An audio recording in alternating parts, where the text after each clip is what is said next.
morning I woke, found a rope, and calmly tied it round Pluto's neck. Then I hung the poor animal from a tree and left it there to die. I cried as I did this terrible thing. My face was wet with tears, and my heart was black and heavy. But I killed it. I killed it because I knew it had loved me, because it hadn't hurt me, even because I knew that I was doing something terrible and wrong. That same night we had a fire in our house. I was woken from my sleep by loud shouts of "Fire!" When I opened my eyes, I found that the fire had already reached the bedroom. My wife and I ran out of the house as fast as we could. Luckily, we escaped death, but the house and almost everything in it was destroyed. The next day I went back into the house and saw several people standing in a group looking at a wall. It was the only wall of the house that was still standing after the fire. It was one of my bedroom walls, the one where the head of my bed had rested. As I came nearer to the wall, I heard someone say, "How strange!" and another person, "That's impossible." And then I saw it, a huge cat, not a real cat, but the shape of a cat outlined in the white bedroom wall.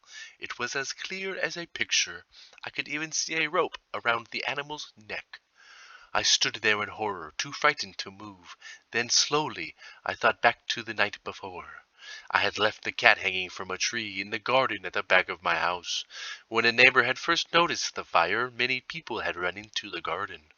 One of them had probably cut the cat from the tree and thrown it through my open window in order to wake me up. The cat's body had hit my bedroom wall and left its shape there, because the plaster on that wall was new and still soft. Although I thought this was a very reasonable explanation, the strange shape on the wall still worried me. I thought about the cat day and night. I began to feel sorry that I had killed it. I started walking around the streets at night looking at all the cats to see if I could find another one like Pluto.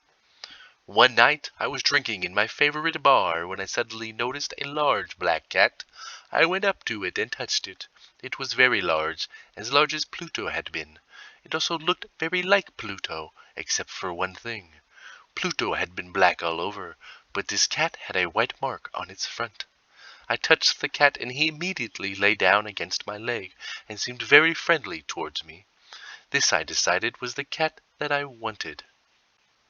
I offered the barman some money to buy the cat from him, but he said that the cat didn't belong to him. In fact, he had no idea where it had come from. So I took the cat home. My wife liked it immediately, and it stayed with us from that day. But soon, I do not know why, the cat started to make me angry, and as time passed, I began to hate it. I did not hurt it in any way, but I always tried to keep as far away from it as possible.